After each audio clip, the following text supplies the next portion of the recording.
बाबा की जय। जय बाबा।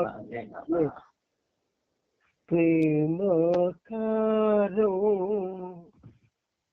प्रणव सहित अद्वितीय अमोघ महातेजो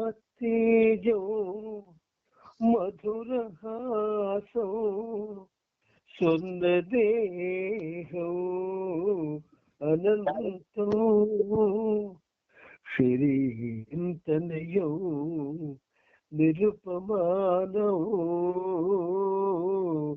प्रेम हृदयेश्वरीशं वंदे मेहरो सुरनर प्रियो सकल लोकाराध्यो सकल लोकाराध्यं शरणो मम अनंतात्मा अवतार मेहर बाबा पाहि मां प्रणतुलिवे मेहरीश्वरो प्रणतुलिवे मेहरीश्वरम। अवतार मेहर बाबा की जय। బాబా యొక్క ప్రేమాశీస్సులతో మనం సహజీవన కార్యక్రమంలో సంవత్సరం పొడుగున ఆయనతో కలిసే భాగ్యాన్ని మనం పొందుతున్నాం. అటువంటి అవకాశాన్ని ఆయన ఇచ్చారు మనకి. అందుచేత ఆ ప్రభువుకి శత సహస్ర కోటి పాదాభివందనాలను మీ తరపున నా తరపున ప్రపంచంలో అంతమంది సాధకులు భక్తులు ఆరాధ్యుల తరపున ఆయనకి అర్పిస్తూ ఈ సహజీవన కార్యక్రమంలో భాగంగా మనం నిజమైన శిక్షణకు అనేటటువంటి ఒక ప్రవచనాన్ని చెప్పుకుంటూ ఉన్నాం. ఈ ప్రవచనం ఇది మనం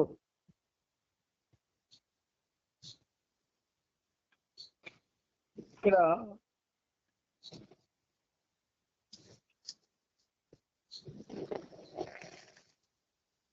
గురువుపై గురి అది అయిపోయింది. నెక్స్ట్ అంటే లాస్ట్కి వ్యతిరేక అంశాలు ఉన్నాయి. వ్యతిరేక అంశాలు దీనికి ముందు ఏదైతే మనం గురువుపై గురి చెప్పుకున్నామో మరొకసారి దాన్ని ప్రస్తావన చేద్దాం. ఏకోన్ముఖమైన పరిపూర్ణ భక్తి సాధ్యం కావాలి. Number 1, point number 1. ఈ పాయింట్గా చెప్తున్నాను, మీరు గుర్తుంచుకోండి. ఏకోన్ముఖమైన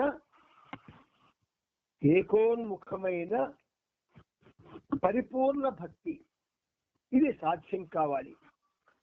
ఇది సాధ్యం కావాలి అని అంటే ఆయన మాత్రమే మనకు సమస్తం అయి ఉండాలి.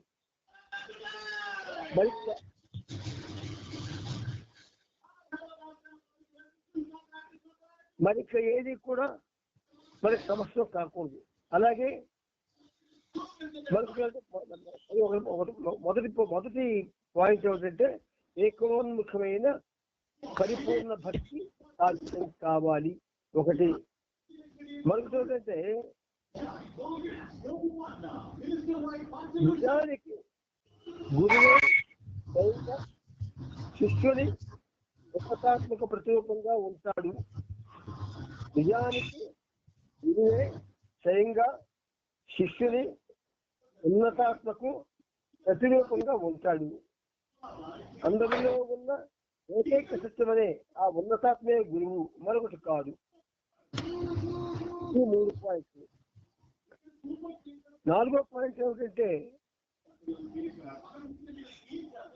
భగవదైక్యం పొందే వరకు శిష్యుడు తన సొంత ఉన్నతాత్మ యొక్క అసలైన అవగాహనను కలిగి ఉండడు. తరచుగా అతనికి కర్తవ్యంగా వ్యక్తమయ్యేది ఏవో కొంత సంస్కారాల వ్యక్తీకరణ వలన నిజంగా జరుగుతుంది. ఆ సంస్కారాలు శిష్యుడి చైతన్యం మరియు ఉన్నతాత్మల మధ్య దోబూసులాడతాయి. దానికి భిన్నంగా గురువు ఉన్నతాత్మతో ఏకమై ఉన్నవాడు సత్య విలువలు నిర్ణయించడంలో ఎట్టి పొరపాటు చేయనివాడు. గురువుకి శిష్యుడికి ఉన్న సంబంధం, దానిలో ఉన్న అంతరార్థం మనకి బాగా చాలా స్పష్టంగా మనకు చెప్తూ ఉన్నారు. ఇప్పుడు వ్యతిరేక అంశాలు ఏమిటంటే శిష్యుడు అందువల్ల తనలోని ప్రేరణలను ఎల్లప్పుడూ గురువు ఇచ్చిన ఆదేశములు లేదా ప్రమాణాల ద్వారా పరీక్షించుకుంటూ ఉండాలి. ఏ గురువైనా సరే కొన్ని సూచనలు, కొన్ని ప్రత్యేక అంశాలు చెప్తారు, అవి జ్ఞాపకూర్చుకోవాలి.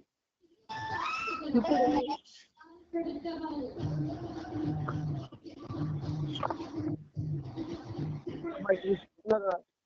ఏదైనా నాకు చెప్తున్నారా?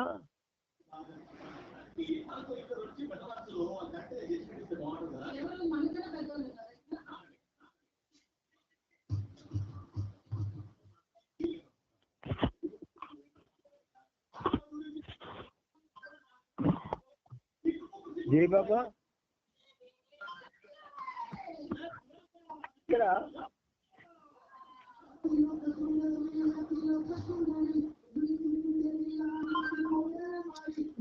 తన సొంత ఉన్నత యొక్క వాస్తవమైన ప్రబోధాలకు మరియు గురువు సృష్టించే అవసరాలకు మధ్య సమన్వయాన్ని స్వల్ప పునరాలోచన అనేది ఎల్లప్పుడూ ఉంటే సరిపోతుంది అంటారు బాబా. ఇక్కడ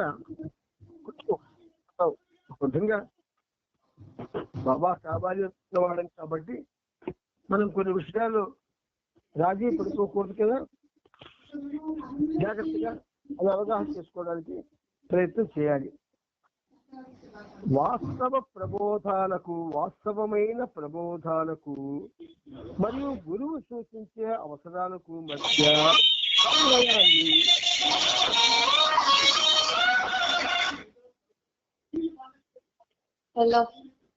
సమన్వయాన్ని గ్రహించడానికి పునరాలోచన అనేది అంటే ఇది ఎవరి ఫోన్? నా ఫోన్ వచ్చి నా ఫోన్ వచ్చి నా ఫోన్ మాట్లాడాలి.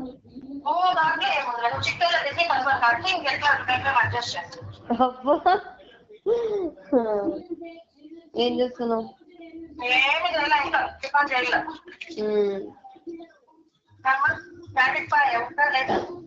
మమ్మీ అడిగిపోతుంది. జై బాబా ఫోన్ మ్యూట్ లో పెట్టుకోండి. జై మెహర్ బాబా ఫోన్ మ్యూట్ లో పెట్టుకోండి. జై మెహర్ బాబా మాట్లాడకండి. జై బాబా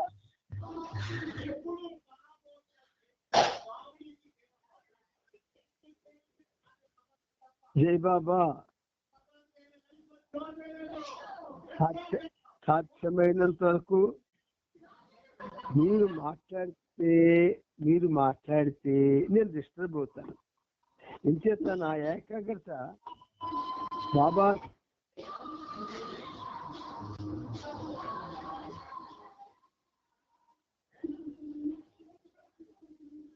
ఏకాగ్రతని మీరు భంగం చేయద్దు.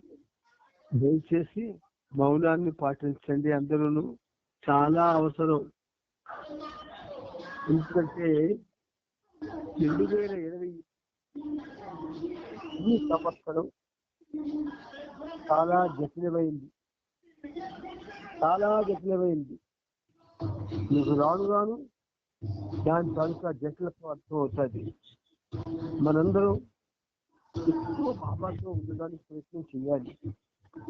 25లో జరిగే సంఘటనలు, జరగబోయే సంఘటనలు మనం ఊహించలేదు. కానీ 2028 మన కొంచెం గడ్డు కాదు. ముఖ్యత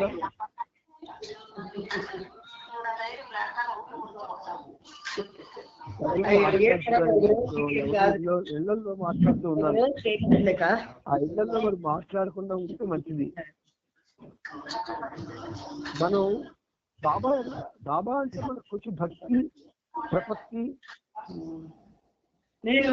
ఉన్నాయి కదా. మాట్లాడకుండా ఉంటేనే నేను మీరు మాట్లాడమని చెప్పలేదు. అది నా వీక్నెస్, ఆ బలహీనత. అందుచేత మీరు నాకు చెప్పడానికి ఇచ్చిన మౌనాన్ని పాటిస్తే సంతోషిస్తాను. ఈరోజా మామూలుగా బట్టలన్నీ అది చేస్తానికి ఒకసారి అదే సుగంట్లో చేసింటారా ప్రభు చేస్తారా? అవతార్ మెహర్ బాబా కీ జై. ఈ విషయాలు మనకు అంత తేలిగ్గా అర్థమయ్యేవి కావు. ఆయన స్థాయిలో అంటే విద్యకి చెప్పినారంటనా?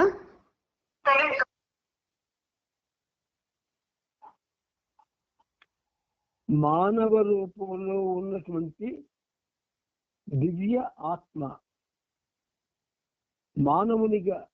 మానవులకు చెప్పినటువంటి విషయాలు మానవులు అర్థం చేసుకోవడానికి వాళ్ళకి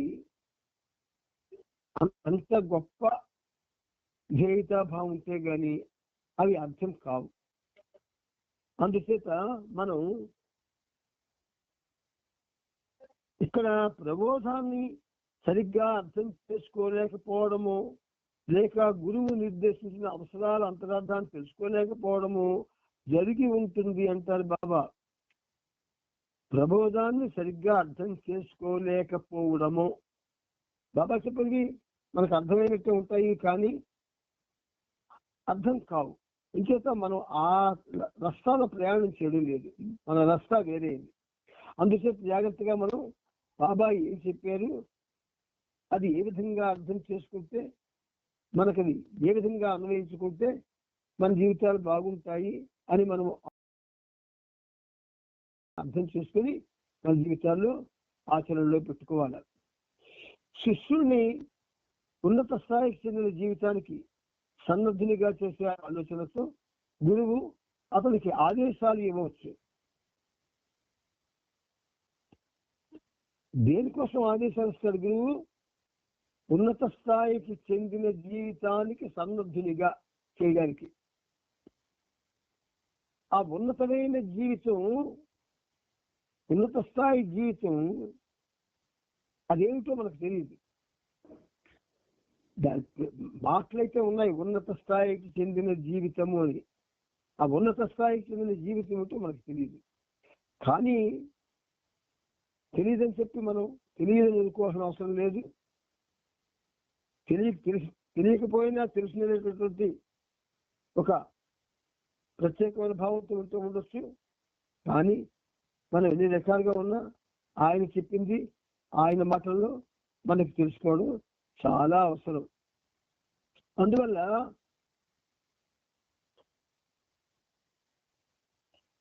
శిష్యుడిని ఉన్నత స్థాయికి చెందిన జీవిత సంధులుగా చేసే ఆలోచనతో గురువు అతనికి ఆదేశాలు ఇవ్వవచ్చు. మధ్య తాత్కాలిక వ్యతిరేకత ఉన్నట్లుగా వచ్చే భావనకు లోనవుతాడు. కానీ సాధారణంగా ఎప్పుడూ శిష్యులు ఆంతరంగికంగా సంసిద్ధంగా లేని ఆదేశాలను గురువు ఇవ్వడం. ఏ గురువు కూడా తనని ఆశ్రయించి వచ్చినటువంటి వాడు వాళ్ళ స్థితిలో ఉంటాడు. ఆయన వాళ్ళ స్థాయి తెలుసుకునే ఉంటాడు. అంచేత సాధారణ వరకు ఆయన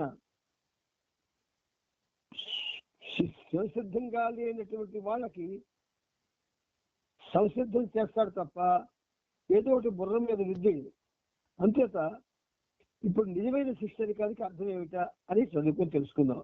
గురువు తన వ్యక్త రూపానికి అంటే బయటికి కల్పించేటటువంటి గోచరమైనటువంటి రూపానికి పరిమితం కాని ఉన్నతుడు. గురువు తన వ్యక్తిగా ఉన్న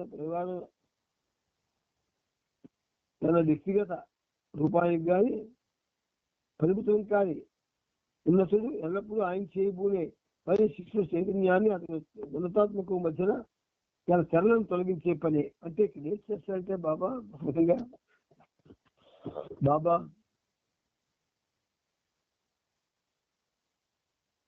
బాబా మనకు కనిపిస్తున్నారు. ఆయన ఆ కనిపి నిర్మించాక ఆ కనిపిస్తున్న ఆకారమే అనుకుంటున్నాం మనం. కాదు, సర్వే సర్వత్రా నిండి ఉన్నవాడు ఆయన. అపరిమితంగా ఉన్నాడు. అంచేత ఆ అపరిమితుణ్ణి, ఆయన మానవ రూపంలో ఉన్న పరిమితుడు కాడు. అంచేత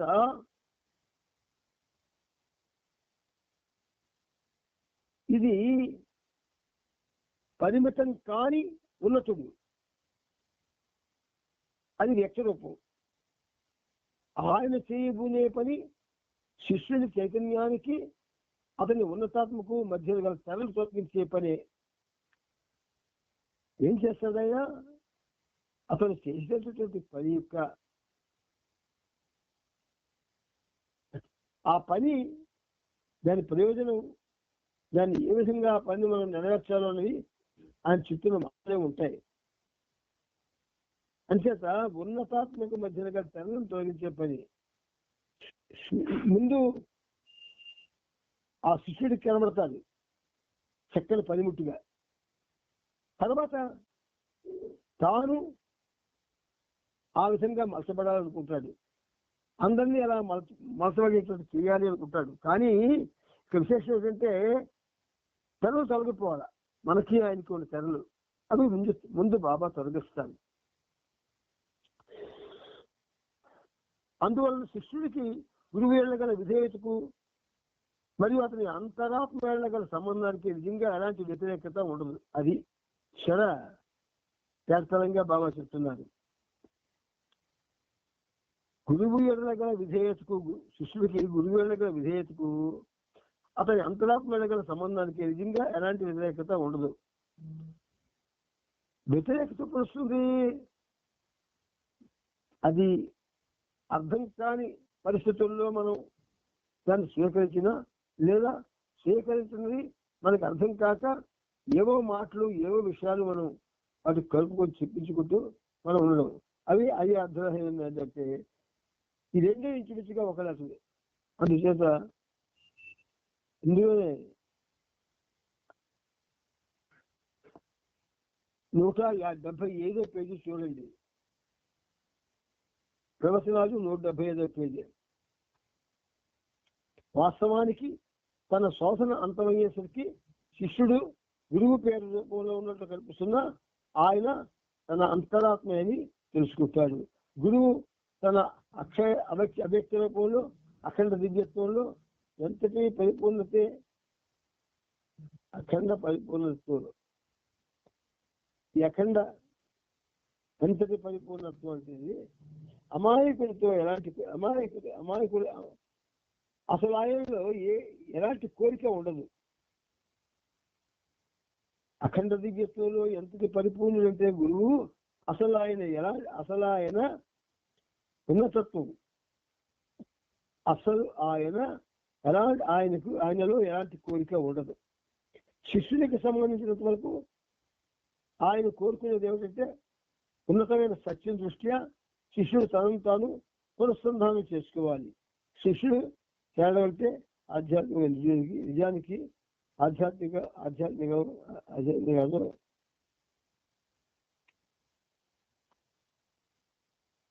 శిష్యుడిగా చేరడం అంటే ఆధ్యాత్మిక గమ్యానికి వచ్చి చేర్చే మార్గంలో ప్రయాణాన్ని ప్రారంభించడమే. అదే నిజమైన శిష్యులకానికి అర్థం అని బాబా ఇక మనకి చెప్తున్నారు. ఈ ప్రవచనాలు మనం మళ్ళీ చెప్పుకోవాల్సి వస్తుంది. ఎందుకంటే నాకు తెలుస్తుంది మీలో కొంతమంది వాటిని అవగాహన చేసుకోవడంలో రాజీ పడిపోతున్నారని. రాజీ పడకూడదు. ఎందుకంటే రాజీ పడితే మనకి సబ్జెక్ట్ తెలియదు. అంటే సబ్జెక్ట్ తెలిసినందువల్ల ఏం జరుగుతుంది, తెలియకపోతే ఏం జరుగుతుంది? అసలు తెలియకపోవడం మన చేతిలో ఉందా బాబా చేతిలో అంటే అన్నీ ఆయన చేతిలోనే ఉన్నాయి. కాకపోతే స్టవ్ వెలిగించందే వంట ఎలాగైతే అవ్వదు, స్టవ్ వెలిగించందే వంట ఎలాగైతే అవ్వదు, మానవ హృదయంలో దేవుని ఎడల అతి ఉన్నతమైనటువంటి రక్తి కావాలి. ఆ రక్తి ఉన్నప్పుడే అందులో తెలుస్తుంది. అందుచేత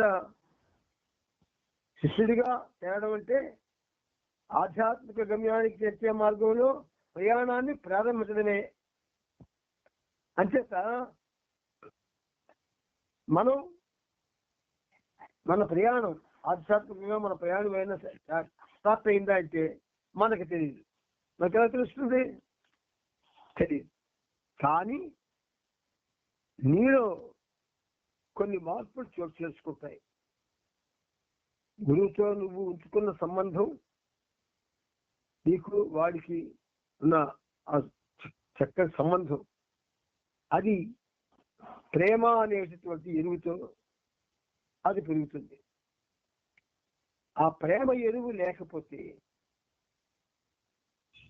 శిష్యుడికి చాలా నష్టం జరుగుతుంది. గురువుకి ఏం కాదు, ఆల్రెడీ ఆయనలో అది నిండి ఉన్నది. అందుచేత మనం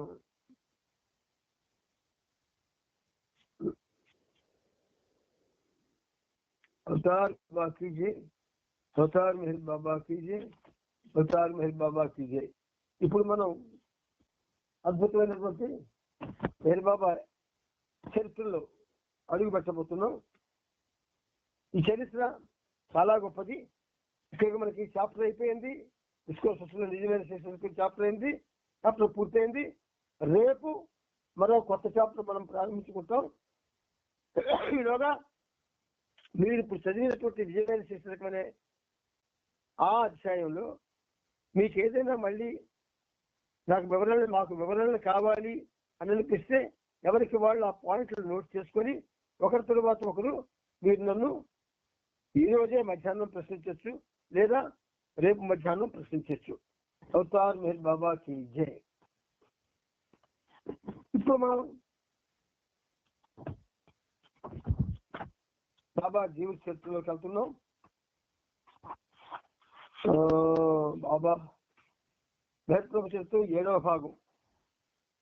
ఈ 7వ భాగం మనం ఎక్కడ ఆపుకున్నామంటే ఆ పేజీ దగ్గర ప్లాట్ పెడతాను నేను.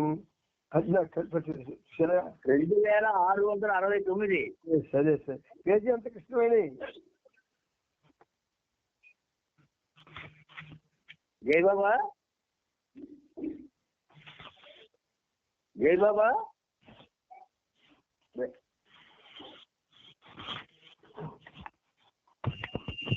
కృష్ణుడి ఏ పేజీలో ఆపుకున్నాను కూర్చున్నాక చెప్పండి. 2669. 69. గోవా వచ్చాం నిన్న. గోవా వచ్చాం. జై బాబా, జై బాబా. బాబా గోవా వచ్చారు. జై బాబా. ఇక్కడ 68, 68లో గోవా వచ్చారు. 68లో మనం జై బాబా చాలా సార్లు చెప్పుకున్నందువల్ల ఆ ప్రశ్న కన్ఫ్యూజింగ్ గా సరే. 2669. 68లో గోవా నిన్న అయింది, ఈవేళ 29. ప్రయాణం అంతా బాబా అగోచరులతో పాటు ఎలిజబెత్ యొక్క డ్యూక్ కారులో ప్రయాణం చేశారు. గోవాకి వచ్చాం మనం. కాబట్టి వారిని ఇన్విజిబుల్స్, అగోచరులు అని చెప్పడం జరిగింది. కొంతమంది పాశ్చాత్య స్త్రీలతో కలిసి జాల్ అసిస్టెంట్ కారు నడిపారు. గులామాసి, సాథా, గుస్తాజీ, బైర్వాన్ జస్సావాలాలతో తుకారాం ఓపెల్ కారును నడిపాడు. కాక నీలు 16 మంది స్త్రీలను ఎక్కించుకొని డాన్కిన్ బ్లూ బస్సును నడిపాడు. బ్లూ బస్సులో ముందర సీట్లో కూర్చునే 3 పురుషులు వెనుక సీట్లలో ఉన్న స్త్రీల వైపు ఆగినా ఆ 3 మగాళ్ళు బస్సులోంచి కిందకి దిగి వెనక్కి చూసుకుంటూ స్త్రీలకు కనబడినంత దూరం ముందుకు వెళ్ళాలి. అప్పుడు స్త్రీలు బస్సులోంచి దిగాలి. వీళ్ళు దిగి స్త్రీలకు కనబడినంత దూరం ముందుకు వెళ్ళిపోవాలి. అప్పుడు స్త్రీలు బస్సులోంచి దిగాలి. అంటే బాబా యొక్క సూచనలు షార్ప్ గా ఉన్నప్పటికీ ఆ షార్ప్ సూచనల్లో ప్రత్యేకమైనటువంటి ఔన్నత్యం ఉంటుంది. ఆ ఔన్నత్యం మనం గ్రహించలేము. ఆ మర్నాడు ఉదయం వాళ్ళంతా షిమేగా చేరుకున్నారు. అక్కడ వారికి సయ్యద్ బిఎస్ అమీర్ అహ్మద్, సయ్యద్ బిఎస్ అమీర్ అహ్మద్ మరియు సయ్యద్ బిఎస్ మహమూద్ స్వాగతం పలికారు. ఈ 2 సోదరులు బాబాను బెంగళూరులో కలుసుకొని షిమోగా రమ్మని ఆహ్వానించారు. అందుచేత బాబా తన ప్రయాణ మార్గంలో షిమోగాను చేర్చారు. గమ్మత్తుగా ఉంటాయి బాబా యొక్క ఈ యూనివర్సల్ వర్క్ లో ఉన్నటువంటి కొన్ని దృశ్యాలు అవి చాలా గమ్మత్తుగా ఉంటాయి. అందుచేత బాబా తన ప్రయాణ మార్గంలో షిమోగాను చేర్చారు. వారు తమ బంగారు గనులు ఉన్న ప్రదేశానికి బాబాను తీసుకెళ్లి చూపించారు. గని త్రవ్వకం ఎక్కడ ప్రారంభించారు, బాబా వారికి ఎక్కడ ప్రారంభించాలో వారికి బాబా సూచించారు. బాబా బృందానికి కావలసిన ఏర్పాట్లను ఆ సోదరులందరూ చేశారు. షిమోగా పట్టణ ప్రజలు దర్శించుకుందామా అక్కడికి వచ్చారు. ఆ ప్రయాణాల్లో ఎవరిని కలవడం బాబాకి ఇష్టం లేదు. అయినా ఆ అన్నదమ్ముల ప్రార్థనను మన్నిస్తూ స్థానిక ప్రజలకు తన దర్శనాన్ని అనుగ్రహించారు. స్థానికులతోనూ సయ్యద్ సోదరులతోనూ కలిసి బాబాకు ఫోటోలు తీశారు. ప్రయాణం జరుగుతున్న రోజుల్లో ప్రతిరోజు ఒక అర్ధగంట సేపు బాబా ఏకాంత వాసాన్ని కొనసాగించారు. ఆ సమయంలో సంపూర్ణ మౌనాన్ని పాటించమని స్త్రీలకు మరొకసారి ఆదేశాలు ఇచ్చారు. ఎంత చేసినా వారి నుండి ఏదో ఒక ధ్వని వినిపిస్తూనే ఉండేది. చూసారా, స్త్రీలకు మళ్ళీ ఆదేశాలు ఇచ్చారు. ముందు ఆదేశాలు మౌనాన్ని పాటించమని, మళ్ళీ ఇప్పుడు ఇస్తున్నారు. ఎంత చేసినా వారి నుండి ఏదో ఒక ధ్వని వినిపిస్తూనే ఉండేది. అప్పటి నుంచి బాబా యొక్క ప్రవచనాలు వింటున్నప్పుడు స్త్రీలు మౌనం పాటించకుండా వాళ్ళు మర్మరింగ్ చేస్తూనే ఉన్నారు. ఒక విధంగా మనం చరిత్ర విన్నప్పుడు లేదు సందేశాలు వింటూ ఉన్నప్పుడు మౌనాన్ని పాటించాలి. ఆ మౌనం ఎలా ఉండాలంటే సున్నితంగా ఉండాలి. ఎంత సున్నితంగా ఉండాలంటే చూడండి, మన ముఖాలకి మనం పౌడర్ రాసుకుంటాం. ఇష్టం వచ్చినట్టు పావేం కదా. ఆ పౌడరు కొంచెం తీసుకొని ఇలాగ చేత్తో వేళ్లతో జాగ్రత్తగా వేళ్ళ కట్టించుకొని సున్నితంగా ఆ ముఖాన్ని పావుతాం. ఎందుకు లేకపోతే ఆ పావుడు సరిగ్గా లేకపోతే ముఖమంతా కూడా కొంచెం అందవికారంగా తయారవుతుంది. ఇది దీనికన్నా అసలు దీంతో పోత దగ్గర కాదు బాబా చేసే పని. కానీ మీకు అర్థమవడం కోసం బాబా ఆ ఉదాహరణ చెప్పిస్తున్నాడు. బాబా విషయాలు వింటూ ఉన్నప్పుడు మనం బాబా మన ముందు ఉన్నాడనే భావంతో ఉండాలి. బాబా ముందు ఉన్నాము అన్న భావన ఉంటే సరిపోదు, ఆ ప్రెజెన్స్ ఫీల్ అవ్వాలి. బాబా ప్రెజెన్స్, మనం ఏ పని చేసినా మనం ప్రెజెన్స్ ఫీల్ అవ్వాలి. ప్రెజెన్స్ కానీ మనం ఫీల్ అయితే అప్పుడు ఏం జరుగుతుంది? బాబా ఉన్నారన్న భయం ఉంటుంది, లేకపోతే భయం ఉండదు. అందుకని బాబా ఏం చేశారు? ఎంత చేసినా వారి నుండి ఏదో ఒక ధ్వని వినిపిస్తూనే ఉండేది. బాబా వారిని పరుగుల పైన కదలకుండా 30 నిమిషాల పాటు కూర్చోమని చివరిసారిగా ఆదేశించారు. షిమోగాలో ఉన్న సమయంలో సోనామాసి అలారం గడియారం పనిచేయడం లేదు. దాన్ని బాగు చేసే ప్రయత్నంలో గులామాసి తన ప్రక్కపై కూర్చొని అలారం బాగు చేస్తోంది. పూర్తి మౌనంతో ఏ చర్య చెప్పుడు లేని వాతావరణంలో అనుకోకుండా అలారం ఒక్కసారిగా మోగడం ప్రారంభించింది.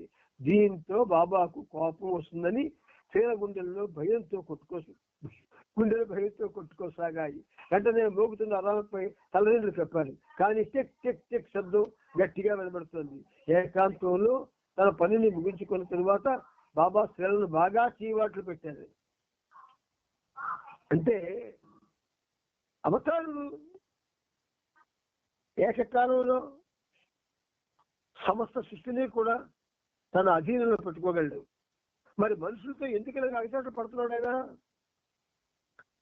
మనుషులతో ఎందుకు అగచాట్లు పడుతున్నాడు బాబా? ఈ మనుషులు ఒక విధంగా చెప్పాలంటే ప్రకృతి కన్నా దయనీయమైన స్థితిలో ఉన్నారు. ప్రకృతి అది కాలానుగుణంగా దాని స్వభావాన్ని చూపిస్తుంది. కానీ మనుషులు వాళ్ళకి దేంతో ప్రమేయం లేదు స్వభావాన్ని బయటపడడానికి.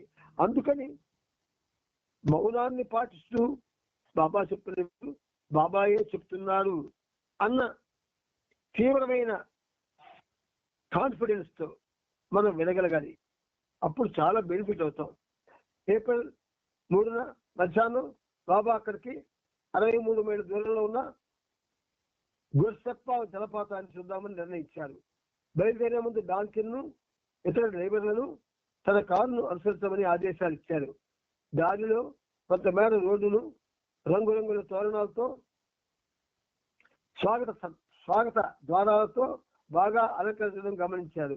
ఒక అందమైన స్వాగతం ద్వారం గుండా కారులు ముందుకెళ్ళాయి. కానీ అక్కడ జనం గుంపులుగా ఉండడం వల్ల, బస్సు పైన మొత్తం లగేజీ ఎత్తుగా ఉండడం వల్ల ఆశ్చర్య కింద నుండి జనాన్ని తప్పించుకుంటూ వెళ్ళడం చాలా కష్టమైన పని. అందుకని టౌన్ చుట్టూ ఉన్న దూరపు దారి గుండా బస్సును కొనుక్కోమని డాంకిన్తో కాకా చెప్పారు. డాంకిన్ అలాగే చేశాడు. అలా కొంత దూరం వెళ్ళేసరికి ఒక చోట బస్సు లోతైన గోతిలో ఇరుక్కుపోయింది. ఎంతో కష్టం మీద ఊళ్ళోంచి తీసుకొచ్చే ఎదురు సాయంతో చివరికి బస్సును బయటికి లాగారు. బాబా కొంత దూరంలో ఎగువన వీరి కోసం చూస్తున్నారు. తన ఆదేశాలను పాటించినందుకు కాకా డాంకిన్లపై బాగా కోపం వచ్చింది. నా మొదటి ప్లాన్ ను మార్చేయడం వల్లే ఇలా జరిగిందని కూడా బాబా స్పష్టం చేశారు. బాబా ఆదేశాలను లెక్క చేయకపోతే వచ్చే పరిణామాలు ఎలా ఉంటాయో వారికి ఒక గుణపాఠం అయింది. బస్సు టైర్కి 2 సార్లు పంక్చర్లు అయ్యాయి.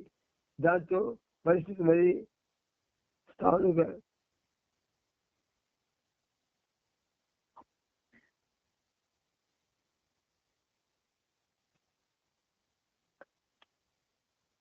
బాబా ఆదేశాలను లెక్క చేయకపోతే పరిణామాలు ఎలా ఉంటాయో వాడికి ఒక గుణపాఠం అయ్యింది. బస్సు టైరుకు 2 సార్లు పంక్చర్లు అయ్యేవి. దాంతో పరిస్థితి మరింత ఇబ్బందికరమయ్యింది. వాహనాలన్నీ ముందుకు సాగుతుండగా దారిలో రోడ్డుకి అడ్డంగా ఒక చెట్టు కాలుతూ పడి ఉంది. పురుషమండలి కిందకి దిగి ఆ చెట్టును పక్కకు జరపవలసి వచ్చింది. అందరూ రాత్రి 11 గంటలకు గుర్సెప్ప చేరుకున్నారు. బాగా రాత్రి కావడంతో విశ్రాంతి బంగళాన్ని కలుపుకోవడం ఇబ్బంది అయింది.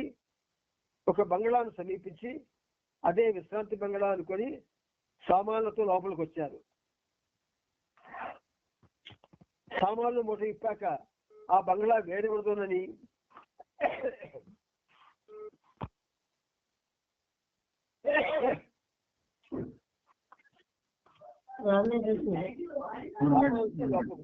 సామాన్ల మూట ఇప్పాక ఆ బంగ్లా వేడవడుతోందని తాము బస చేయాల్సిన చోట అక్కడికి ఇంకా కొంత దూరంలో ఉందని తెలిసింది. బాబా వచ్చి తక్షణం బయలుదేరడానికి సిద్ధం కావాలని సేవతో చెప్పారు. ఈ మాట విని ఆది సీనియర్ సోదరు డాడీ కోపంగా మూర్ఖుడా, నేనంత అలసిపోయిందో తెలియదా అని అంది. అది విని బాగా నవ్వారు. డాడీ మానసిక స్థితి స్థిరంగా లేదు. ఏమీ ఆలోచించకుండా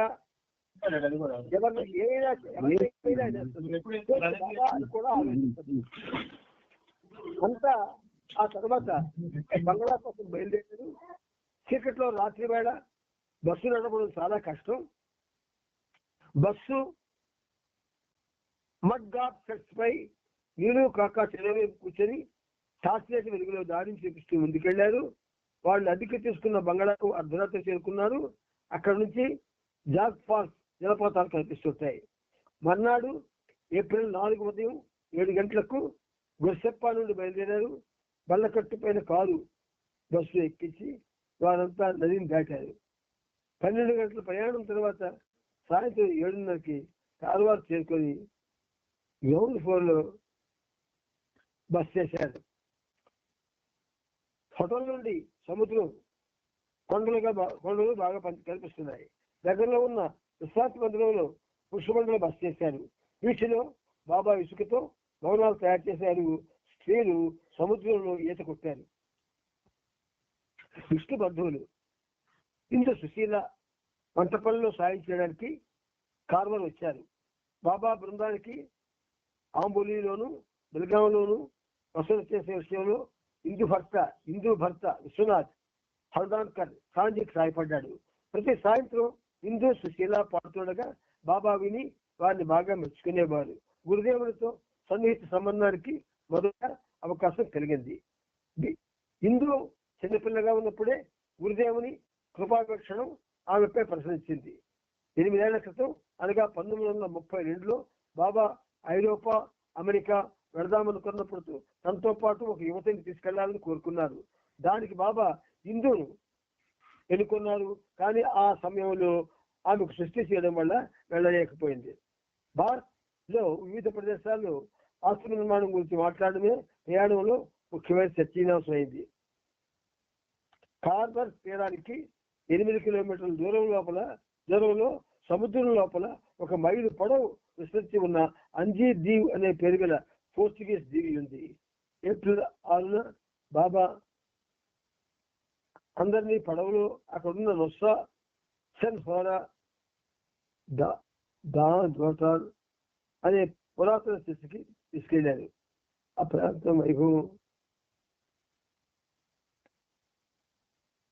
ప్రాంతం వైభవం ఐస్కాంత శక్తిలా ఎంతో ఆకర్షణీయంగా ఉంది.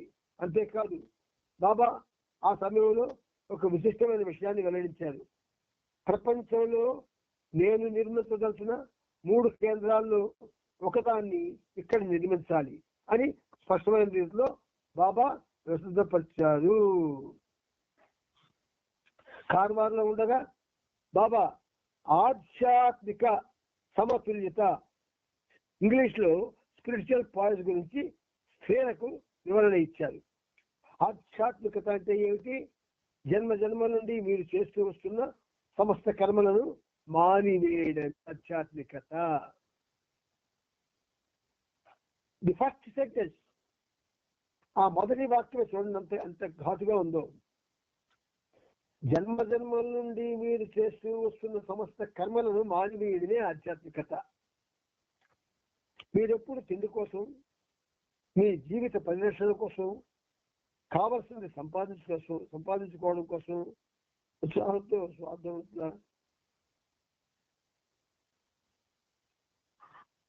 స్వార్థ మనస్కుని తాపత్రయపడి అదే ఆలోచనతో జీవితాన్ని గడిపారు. ఇన్ని జన్మల్లోనూ మీ గురించి ఆలోచన ఒక అలవాటుగా చేసుకున్నారు. ఈ అలవాట్లకి ఏ చిన్న అవరోధం ఏర్పడినా మీరెంతో బాధపడతారు. అయితే ఈ స్వార్థపు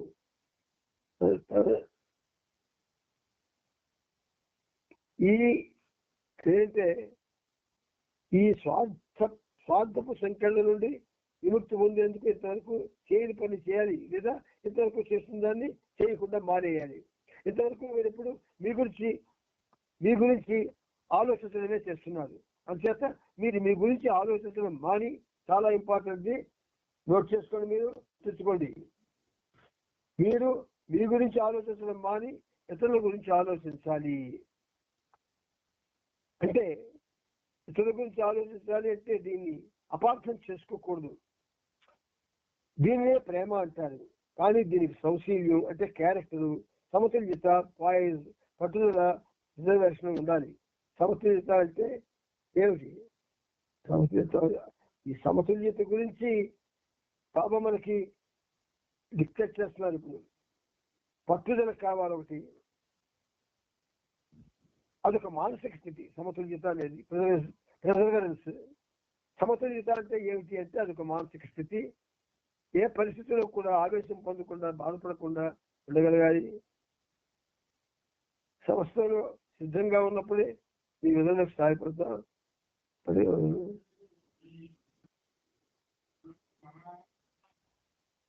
అయితే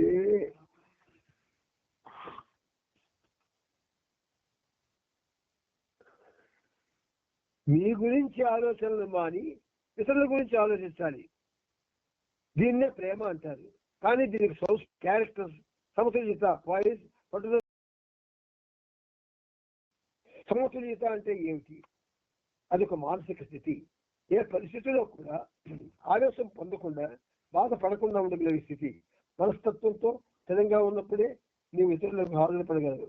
అప్పుడే ఇతరులను సంతోషపరచగలరు. ప్రేమలో సంపద లేదు. ప్రేమకు అర్థం ఇదే. అంచేత నీ గురించి ఆలోచించక ఇతరుల గురించి ఆలోచించడమే ప్రేమ. నీ గురించి ఆలోచించకుండా ఇతరుల గురించి ఆలోచిస్తే అది ప్రేమ అంటున్నాడు బాబా. నీవు సహారీ ఎడారిలో చిక్కుకున్న 4 రోజుల నుండి త్రాగడానికి నీళ్ళు, ఒక్కసారిగా మంచినీళ్ళ శిక్ష కనపడింది. అప్పుడు నువ్వు ఎలా స్పందిస్తావు? నీలో సమత్వం ఉంటే నీ శాస్త్రాన్ని దాహం తీసుకోమనిస్తావు. నీ గురించి ఆలోచించకుండా నీ ఆవును చావట్లేగా. నీ గురించి ఆలోచించకుండా నీ చావును లెక్క చేయకుండా ఆమె బ్రతుకుండేటట్టు కోరుకుంటావు. కానీ దెబ్బలాడుతూ ఆ శిష్యాన్ని చేజిక్కించుకున్నాను అనుకో, దెబ్బలాడుతూ ఆ శిష్యాన్ని ఏంటంటే ఇతరులను సంతోషపరచగలవు. ప్రేమకు అర్థం ఇదే అన్నారు బాబా. నీ గురించి ఆలోచించక ఇతరుల గురించి ఆలోచించడమే ప్రేమ అంటున్నారు. ఇది చెప్పుకోవడానికి చక్కగా బాగుంటుంది, కానీ అమలు కట్టడానికి కొంచెం కష్టం. మన మీద మనకి ధ్యాస తగ్గిపోవాలి. మన మీద అందరికీ ఎవరి మీద వాళ్ళకి ధ్యాస ఉంటుంది. I'm so and so, my house is somewhere, my చెడ్డీ is not in a pocket అనేటువంటి ఆలోచనలు వస్తాయి. నీవు సహారాయణంలో చిక్కున్నావు. 4 రోజుల నుండి త్రాగడానికి నీళ్ళు లేవు. ఒకసారిగా మంచినీళ్ళు శిక్ష కనబడింది. అప్పుడు నువ్వు ఎలా స్పందిస్తావు? నీలో సమస్య ఉంటే నీ సహచరి దాహం తీరుస్తావు. నీతో ఎవరైనా వస్తే ముందు వాళ్ళ దాహం తీర్చుకొని ఇస్తావు. నీ గురించి ఆలోచించకుండా, నీ చావును లెక్క చేయకుండా ఆమె వర్చుకునేటట్టు కోరుకుంటావు. కానీ దెబ్బలాడుతూ ఆ శిక్షాన్ని తెగించుకున్నావు అనుకో, నీలో స్వత్వము ఆధ్యాత్మిక దృష్టిగత లేనట్టే. నీతో త్యాగం చేసింది, ఇతరులను సంతోషపడుతుంది. ఈ సమస్యనే అంటున్నారు బాబా. కొన్ని విషయాలు మనకి చాలా చాలా చాలా క్లియర్ గా బాబా చెప్తున్నాడు. ఉదాహరణకు ప్రతి పని బాగా చేయండి అని నేను ఎప్పుడు చెప్తుంటాను. ప్రతి పని అన్న దాంట్లో లేదు. ప్రతి పని బాగా చేయండి. ఇక్కడ మీకు సమృద్ధిగా ఆహారం ఉంది. ఈత కొట్టడానికి, బోట్లో తిరగడానికి మంచి అవకాశం ఉంది. ఈ సౌకర్యాన్ని బాగా వినియోగించుకోండి, ఆనందించండి.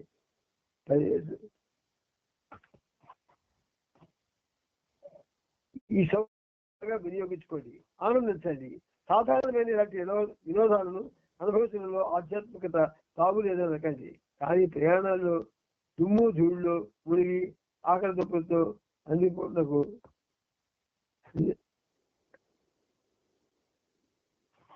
అంటే సాధారణమైన ఇలాంటి వినోదాలను అనుభవించడంలో ఆధ్యాత్మికతగా తావు లేదని అనకండి. కానీ ప్రయాణాల్లో దుమ్ము ధూళ్ళలో మునిగి ఆకలి దప్పులతో అలసిపోయినప్పుడు కూడా ఇప్పట్లానే సంతోషంగా ఉన్నారనుకో. సమతుల్యత అంటే అదే అంటారు. మనకి ఆకలికి తట్టుకోలేము, బాధకి తట్టుకోలేము, కోరికకి తట్టుకోలేము, దేనికి తట్టుకోలేము. దురదృష్టకరమైన ఒక నిజం మనలో పెరిగిపోయింది. అందుచేత బాబా అంటున్నారు, ఈత కొట్టడానికి బోట్ షికార్ని ఆనందించడంలో ఆధ్యాత్మికత లేదని మీరు అనుకోకండి. అర్థమైందా? ఆనందంగా ఉన్నట్టు బయటకు కనిపించమని నా ఉద్దేశం కాదు, యథార్థంగా ఆనందించమని నా మాటకు అర్థం. యథార్థంగా ఆనందించమని బాబా మాటకు అర్థం అట. అంటే ఎందుకలా కట్టినాను, ఇక కొన్ని విషయాల్లో నెరేషన్ మనం చెప్పుకోవాలి, కానీ నెరేషన్ చెప్పడానికి మరి ఆయన చెప్పిన ఉన్నాయి కదా, మళ్ళీ ఫర్దర్ గా మనం ఇంటర్ఫేర్ ఎందుకు అవడం నేను మీకు నెరేషన్స్ చెప్పట్లేదు. కానీ మీకు తెలియని విషయాలు కాదు, ఎందుకంటే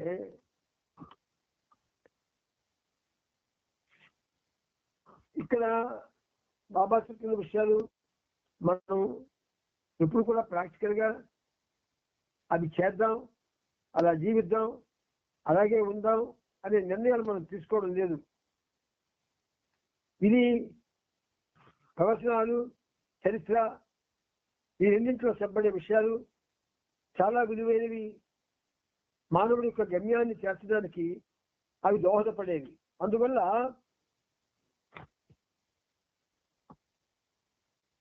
నా మండలి సభ్యుల విషయంలో ఏం పర్వాలేదు, మీరు నాతోనే ఉన్నారు, సరస్వామి నా కోసం త్యజించారు, అందుచేత మీరు విశ్వాన్నంతా సేవిస్తున్నట్లే. చూసారా, మండలి వాళ్ళంతా విశ్వాన్నంత ఆయన దగ్గర ఉన్నారు కాబట్టి, సర్వస్వాన్ని బాబా కోసం త్యజించారు కాబట్టి మీరు విశ్వాసాన్నంతా సేవిస్తున్నట్లే. కానీ ఆధ్యాత్మికతలు పొందాలంటే నా సాన్నిధ్యంలో లేని వారికి ఈ సమత్వం 100% అవసరము అంటున్నారు బాబా. సాన్నిధ్యంలో ఉండడం ఒక విధంగా ఆ సాన్నిధ్యం చాలా గొప్పది. మనం మామూలుగా మన వాడుక భాషలో ఏమంటాం, వాడు బాబాకి చాలా దగ్గరగా ఉన్నాడు రా, వాళ్ళు ఇప్పుడు మామ అయితే లేదు కానీ వాళ్ళు చాలా దగ్గరగా ఉన్నారు అనుకుంటాం. చాలా పొరపాటు. అటువంటి ఆలోచనలు మనలో రాకూడదు. సమతుల్యత ఆధ్యాత్మిక బట్టి. అందువల్ల ఏప్రిల్ 9 తెల్లవారుజామున 4:45 వారు కార్వార్ నుండి బయలుదేరారు. ఆ 4 వాహనాలకి నెద్దాడడానికి దగ్గర 5 గంటలు పట్టింది. వాతావరణం బాగా వేడిగా ఉంది. సోదరుడు నడిపే ఆస్ట్రేలియా కాదు, సరిగ్గా నడవడం లేదు. చివరికి ఒక చోట ఆగిపోయింది. ఆ రోజు రాత్రి దాన్ని అడవిలో వదిలిపెట్టాల్సి వచ్చింది. జాల్ అతనితో పాటు ఉన్న వాళ్ళంతా బస్సులోకి మరియు ఓపెన్ కారులోకి సర్దుకున్న వాళ్ళంతా సోఫా చేరుకున్నారు. బాబా ముందే అక్కడ చేయి దేని కోసం వచ్చాడు. ఆ భావన ఒకరికో ఇద్దరికో ఉంటే పేర్లు చెప్పండి. అంచేత రాత్రి 8:30 సమయంలో అందరూ అక్కడికి చేరుకున్నాక బాబా పురుష మండలిని నది దగ్గరికి తీసుకెళ్లారు. అక్కడ బాబా ఒక కెటిల్తో నీళ్లను ఒక్కొక్కరి చేతిలో పోస్తుండగా వాళ్ళు ఒక్కో చేతిలో కొనుక్కున్నారు. ఆ సన్నివేశం చూసి యేసుక్రీస్తు తన శిష్యుల పాదాలను కడిగినట్టుగా బాబా అని దానికి మధ్యలో ఆలోచన కలిగింది. బాబా అందరికీ భోజనం వడ్డించారు. ఎలిజబెత్ నడిపిస్తుండగా బస్సు టైర్లో గాలిపోయి శ్రీకృష్ణుని గుద్దుకుంది. బాబా ఇలా అన్నారు, అందుకే సమత్వం గురించి మీకు ఆ రోజు వివరించాను. నేను ప్రస్తుతం అనుభవిస్తున్న బాధలో ఇసుమంతం మీరు మీచే అనుభవింపజేసినందుకు గొనుక్కోవద్దు. గత రాత్రి బాబాతో మూలుగుతూ ఇప్పుడు నేను ఆంతరికంగా ఎంతో బాధపడుతూ వస్తున్నాను అని అన్నారు. జాల్ ఆ మర్నాడు యాక్సిడెంట్ కార్ను లాభించుకుంటూ దగ్గరలో ఉన్న గ్రామానికి తీసుకెళ్లారు. జాల్ కారును రిపేర్ చేసేందుకు తీసుకెళ్ళమని వెళ్తాం.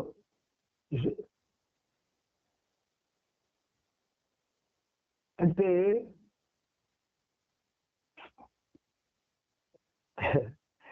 సమత్వం గురించి మీకు ఆ రోజు వివరించారు. నేను ప్రస్తుతం అనుభవిస్తున్న రాహుల ఇసుమంతం మీచే భావింపజేస్తున్నది గొనుక్కోకండి. ఇసుమంతం మీచే అనుభవింపజేస్తున్నది గొనుక్కోకండి. ఆ రాత్రి బాబా మూలుగుతూ ఇప్పుడు నేను ఆంతరంగా బాధలు అనిపిస్తున్నాను అన్నారు. జాల్ ఆ మర్నాడు యాక్సిడెంట్ కార్ను లాగించుకుంటూ దగ్గర ఉన్న గ్రామానికి తీసుకెళ్లాడు. కారు రిపేర్ చేసేందుకు తీసుకెళ్ళమని నేను బెల్గాం వెళ్ళి విశ్వనాథ్తో చెప్పాడు. ఏప్రిల్ 11వ తేదీన అనుమోదం మీదుగా పాంజీ చేరుకొని హోటల్ రిపబ్లికాలో బస చేశారు. కస్టమ్స్ ఆఫీసులో తన పనిని ముగించుకొని హోటల్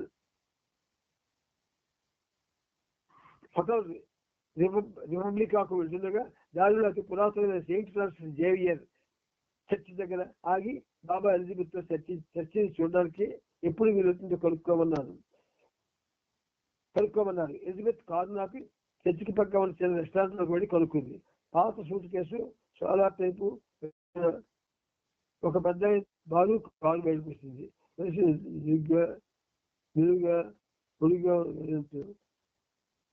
షాలిమార్. ఆహా,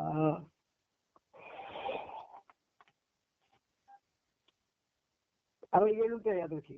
ఎత్తి పైభాగం మాత్రం బతకలే. చర్చి అన్ని వేళ తెలిసే ఉంటుందని ఇంగ్లీష్ లో చెప్పాడు. బాబా ఆ వ్యక్తిని చూసి వెంటనే బయలుదేరారు. సాయంత్రం అందరూ బాబాతో కలిసి సెయింట్ ఫ్రాన్సిస్ సమాధిని దర్శించేందుకు వెళ్ళారు. అందరూ వెనక్కి వెళ్ళిపోతుండగా ఇందాక వృద్ధుడు ఎలిజబెత్ ను సమీపించి ఆమెతో సంభాషణ మొదలుపెట్టాడు. అతను కరాచీ నుండి వచ్చినట్టు, నాటకాలు రచించినట్టు, అంతవరకు వాటిలో కూడా ప్రచురింపబడలేదని చెప్పాడు. గోవాలో రచనలు కొనసాగించాలని ఇక్కడికి వచ్చాడు. ఆధునిక నాటకాల గురించి చెప్తూ బెర్నార్డ్ షా గురించి కూడా చెప్పాడు. అతను మాట్లాడుతుండగా బాబా సోదరుడు జాన్ కాకా డాంకిన్ అతను చుట్టూ ఉన్నారు. అతనికి ఏమైనా కావాలా, ముఖ్యంగా డబ్బు అవసరమో కనుక్కోమని బాబా జాగ్రత్త ఉన్నారు. దానికి న్యాయవాదములు నాకేమీ అక్కర్లేదంటూ తీక్షణంగా చూశారు.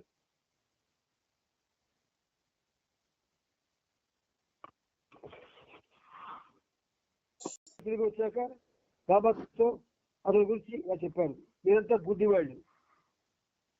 అతను ఆధ్యాత్మికంగా ఎంతో పురోగతి సాధించిన ఇరుకుతో ఉన్న నా ప్రతినిధి. నాటకాలు రాశానన్న ఆ మాటల్లో ఎంతో అర్థం దాగి ఉంది. అదంతా నా కోసమే మాట్లాడాడు. నేను అతనికి కొన్ని సూచనలు ఆంతరికంగా ఇచ్చాను. అతను రేపు గోవా విడిచి వెళ్ళిపోతాడు. మనతో పాటు మన సహవాసులోనే కూర్చున్న వాళ్ళల్లో ఎవడో ఒకడు ఖచ్చితంగా ఆయన యొక్క కార్యక్రమాన్ని, విశ్వమానవ కార్యక్రమంలో భాగం వహిస్తూ ఆయన చెప్పిన సలహాలు సూచనల మేరకి ఆ చుట్టూ కూడా ఖచ్చితంగా సస్యశ్యామలు చేయడానికి వస్తారు. వాళ్ళు వచ్చి మహానుభావుడు ఏం చేస్తాడు, అప్పుడు ఏదైతే జరిగింది దాన్ని తట్టుకోలేక ఆపమంటాడు. అయితే ఇక్కడ బాబా ఏమంటారంటే, ఆ మర్నాడు అనుకోకుండా ఎలిజబెత్ అతన్ని కలుసుకోవడం జరిగింది. అతను ఆమెతో ఎందుకో నాకు తెలియడం లేదు, అంతా చాలా వేడిగా ఉన్నట్టు అనిపిస్తుంది. గోవాలో కొన్ని నెలల పాటు ఉందాం అనుకున్నాను, కానీ తక్షణం ఉత్తరాన ఉన్న తల్లం దేశానికి నేను బయలుదేరాలి అని నర్మగర్భంగా అన్నాడు. ఈ వంత కలయిక గురించి ఎలిజబెత్ బాబాకు చెప్పింది. దానికి బాబా అతనితో కలిసిన మొదటి వ్యక్తి ఎలిజబెత్ కనుక చివరి వ్యక్తి కూడా ఆమె అయి ఉండి తీరాలి. ఆ తర్వాత అదే రోజు రేడియోలో ముందస్తు హెచ్చరికలేవి లేకుండా జర్మనీ శీతల దేశాలైన డెన్మార్క్ రాణివారిపై 8వ తారీఖున దండెత్తిందని అన్నారు. ఆ 2 దేశాలు ఉత్తరాదిలో ఉన్నాయి. పాంజింలో ఎలిజబెత్ ఒకసారి బాబాతో ఇక్కడ చాలా ప్రశస్తమైన ఐస్ క్రీమ్ దొరుకుతుంది, అందరి కోసం ఐస్ క్రీమ్ తీసుకురావడం జరిగింది. బాబా దానికి చాలా మంచి ఆలోచన, కానీ దానివల్ల మీకు జరిగిచేసి ఊపిరి పాడకూడదు విలువ అన్నారు. బాబా నీళ్ళను పిలిపించి ఐస్ క్రీమ్ తిని గొంతులోకి రాకుండా నిరోధించడానికి ఏమైనా మందు ఉందా అని అడిగాడు. ఐస్ క్రీమ్ వల్ల కలిగే దుష్ఫలితాన్ని నివారించడానికి మంచి విరుగుడుగా వెల్లుల్లి పచ్చడి పనిచేస్తుందని మీరు చెప్పాడు. ఐస్ క్రీమ్ తేవడానికి బాబా ఎలిజబెత్కి అనుమతించారు. ఆమె చాలా సంతోషించింది. బాబా నీళ్ళతో మాట్లాడు, అతను చెప్పిన సలహా విషయం మరాఠీ భాషలో ఉండడం వల్ల ఎలిజబెత్కు తెలియదు. ఎలిజబెత్ వెళ్ళగానే బాబా కేడీని మానవుని పిలిచి ఎక్కువ ప్రయాణంలో వెల్లుల్లి చట్నీ తయారు చేయమని చెప్పారు. మంచి రుచికరమైన ఐస్ క్రీమ్ పెట్టడంతో ఎలిజబెత్ తిరిగి వచ్చింది. బాబా అందరికీ ఐస్ క్రీమ్ పెట్టారు, కానీ వెల్లుల్లి చట్నీతో బాబా ఐస్ క్రీమ్ తినాలి. ఎవరికి ఇష్టం వచ్చినంత ఐస్ క్రీమ్ వాళ్ళని తినవద్దు. ప్రతి స్పూన్ ఐస్ క్రీమ్ తిన్నాక కొద్దిగా వెల్లుల్లి చట్నీ కూడా తినాలని బాబా చెప్పారు. వాళ్ళు సంతోషంతో గాలిలో కలిసిపోయింది. అసలు ఐస్ క్రీమ్ లేకపోతే ఎంత బాగుంటుందని మనసులో అనుకున్నారు. జరీనా ఎలిజబెత్ డాంకిన్ ఏప్రిల్ 13న కార్నర్లో ఉన్న దీని గురించి వివరాలు తీసుకునేందుకు పోర్చుగీస్ గవర్నర్ కలుద్దామని వెళ్ళారు. ఆయనతో బాబా కొంతసేపు మాట్లాడిన తర్వాత ఆ స్థలంలో బాబా తన కేంద్రాన్ని నిర్మించడానికి వీలు కాదని తెలిసింది. గోవాలో బాబా శ్రీమండలి హిందూ దేవాలయానికి గోపాలకృష్ణ సినిమాకి వెళ్ళారు. బాబా అక్కడ ఒక మస్తుని కలుసుకుని అతను స్నానం చేయించారు.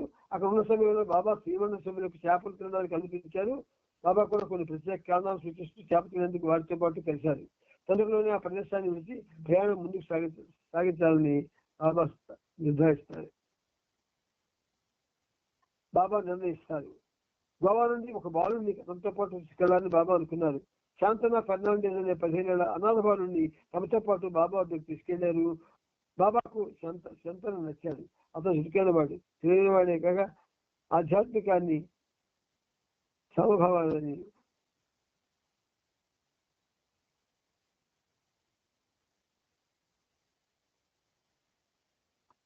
ఇక్కడ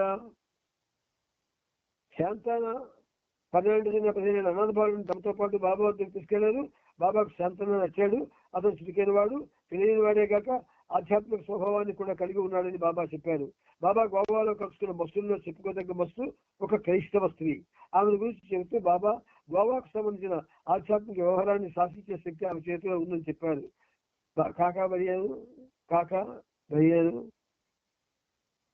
కాకా భార్యను మెరీనాను బయటకు పంపి ఆమెను బాబా ఉన్న హోటల్లోకి తీసుకురమ్మన్నారు.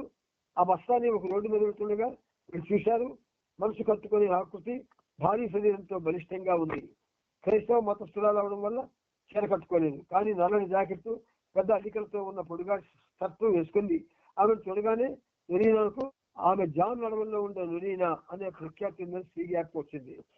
ఆమె శారీరక కవళికలు పురుషత్వాన్ని, అధికారాన్ని వెల్లడి చేస్తున్నాయి. తమతో పాటు రమ్మని మెరీనామని వేడుకుంది. కానీ ఆమె మెరీనాను దూరంగా ఉండమని సరిగ్గా ఉండమని సైగ చేసి రోడ్డు పైన నడుచుకుంటూ వెళ్ళింది. మెరీనా మరొక్కసారి ఆమెను తన కారులో రమ్మని వేడుకుంది. కానీ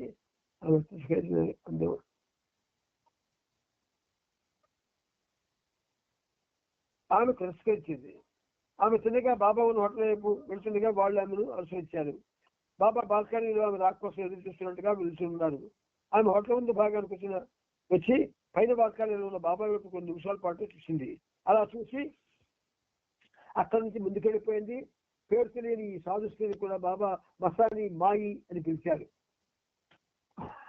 బాబా పరివారం ఏప్రిల్ 15 ఉదయం 6 గంటలకు గోవా నుండి బయలుదేరి ఆ రాత్రి ఖానాపూర్ డాక్ బంగ్లాలో గడిపారు.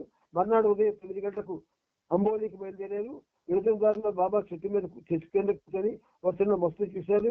ఆ మస్తు తన రాకలో తీసుకెళ్లి మధ్యాహ్నం రాకలో 10 గంటలకు అంబోలి చేరుకున్నారు.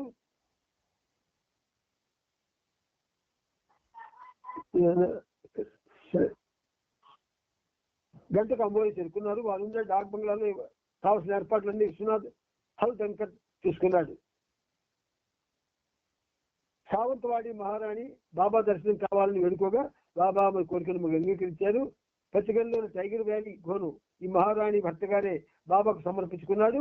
మహారాణి తన 3 కుమార్తెలతో బాబా దర్శనానికి ఏప్రిల్ 15 వచ్చింది. కొద్ది నిమిషాల పాటు ఆమె బాబాకు తన సాన్నిధ్యాన్ని ప్రసాదించారు. ఆమె వినమ్రురాలై ఒక కొబ్బరికాయను బాబా పాదాలతో పెట్టింది. బాబా దాన్ని తీసుకొని ఆమె కుమార్తెను ఒక ఆమెకి ఇచ్చి ఎల్లప్పుడూ దాన్ని తన వద్ద ఉంచుకోమన్నారు. దాన్ని భద్రంగా ఉంచుకోమని, అంతా సవ్యంగా జరుగుతుందని చెప్పారు. దేనికి కలత పడద్దని కూడా చెప్పారు. మహారాణి చూసి చలిచిపోయింది. ఆ అమ్మాయి చాలా దుర్భరమైన మానసిక వేదన అనుభవిస్తుంది. ఈ విషయం గురించి మహారాణి బాబాకు ఏమి చెప్పకపోయినా బాబా నుండి అనుకోకుండా ప్రసాదాన్ని ఆశీస్సులను అందుకోవడంతో ఆమెకు ఎంతో ఆనందం కలిగింది. ఆమె బాబాను శ్రీమండలిని తమ రాజప్రసాదానికి రమ్మని ఆహ్వానించింది. బాబా అంగీకరించారు. 2 రోజుల తర్వాత బాబా ప్రసాదానికి వెళ్ళారు. ఒకరోజు వారున్న బంగ్లా వరండాలో అర్నుమార్, నర్గీస్, షిల్లా, కేటీ మరికొంతమంది కలిసి చెట్లటేక ఆడుతుండగా అనుకోకుండా బాబా అక్కడికి వచ్చారు. బాబా కోపం వచ్చింది. ఎవరైనా మిమ్మల్ని చూసి నేను బాబా శిష్యులు రోజంతా పేకాడడం తప్ప ఏ పని చేయని అనుకుంటారు. మనం ఒక కొత్త ప్రదేశంలో ఉన్నాం. ఒక క్షణం ఆలోచించండి. దారిని పోయిన వారైనా చూస్తే వారి మనసులో ఎంత చెడ్డ అభిప్రాయం ఏర్పడుతుందో తెలుసుకున్నారా? గాడిదల్లా సిగ్గుందా మీకు? పేకాటపై నాకేం అభ్యంతరం లేకపోయినా దుష్పరిణామాలు తలెత్తకుండా నేను ప్రతి చిన్న విషయాన్ని దృష్టిలో పెట్టుకొని గట్టిగా మందలించాను. అప్పుడు స్త్రీలంతా పేకాట మానేసి వరండాలో మధ్యాహ్నం చేయడం భోజనం చేయడానికి ఉపక్రమించారు. మళ్ళీ బాబా లోనికి వెళ్ళకుండా అక్కడే ఉన్నారని చీవాట్లు వేశారు. మార్గరెట్ ఇంగ్లాండ్ తిరిగి వెళ్ళాక రిసీవ్ చేసుకుంటుంది. అలాగే ఆదివారం బొంబాయి వెళ్ళాక తన కృష్ణ పనిచేస్తుంది. కానీ ఇక్కడ నా ఆశ్రమంలో నా ఇచ్చిన ప్రతి చిన్న విషయం నుండి విధేయత యొక్క ప్రాధాన్యత గురించి బాబా వాళ్ళకు నొక్కి చెప్పేవారు. వారిని దూషించి వారి అహం అణగార్చాడు. ముక్తి మార్గంలో నడిచే వారి బరువును అలా తగ్గించాడు.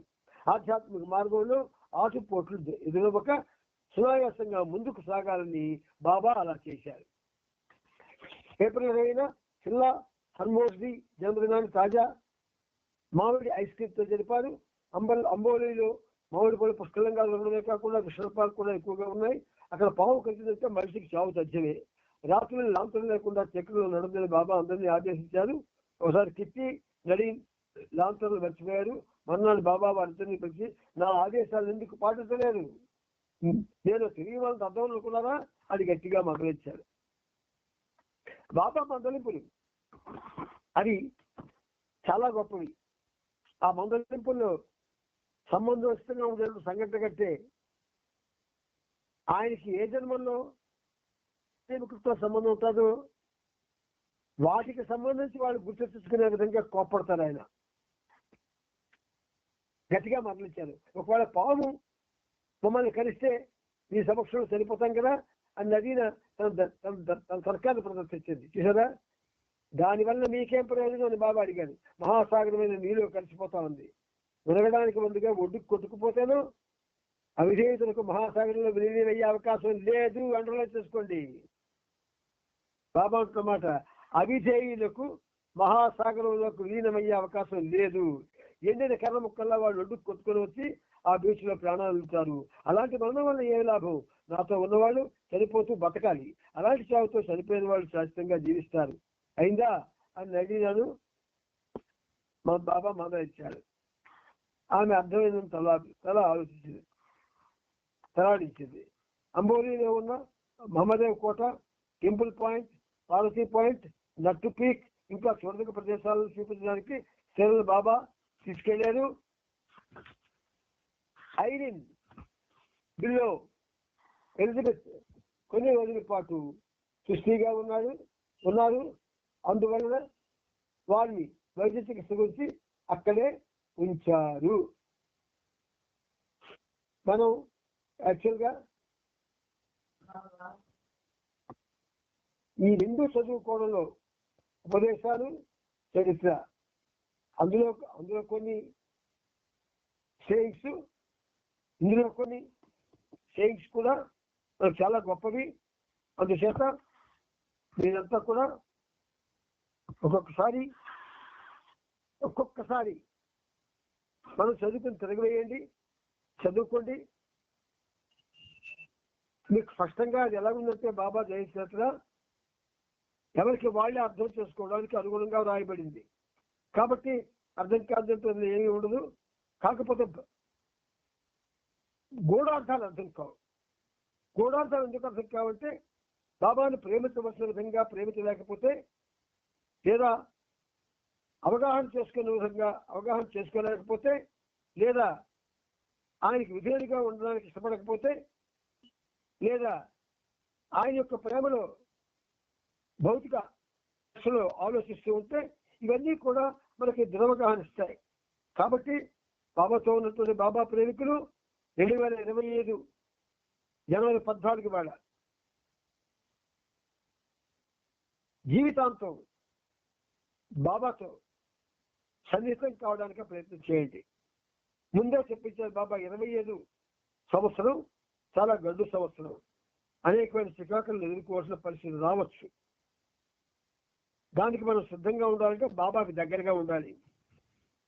బాబాకి దగ్గరగా ఉండడం అంటే ఇంకేమీ కాదు, నిరంతరం ఆయన నామం చేసుకోవడమే. ఆయన యొక్క రూపాన్ని ఫోటోలో కాక అంతరంగంలో చూడడానికి ప్రయత్నం చేయడం. నామం చేస్తాం, బాబా బాబాను మెహర్ మెహర్ను అనుకుంటాం. మరి బాబా ఎలా కనబడతాడు? అది అలవాటు చేసుకోవాలి, అంతరంగంలో చూసుకోవడం. బాబా ఎక్కడో లేదు, నాలోనే ఉన్నాడన్నాడు.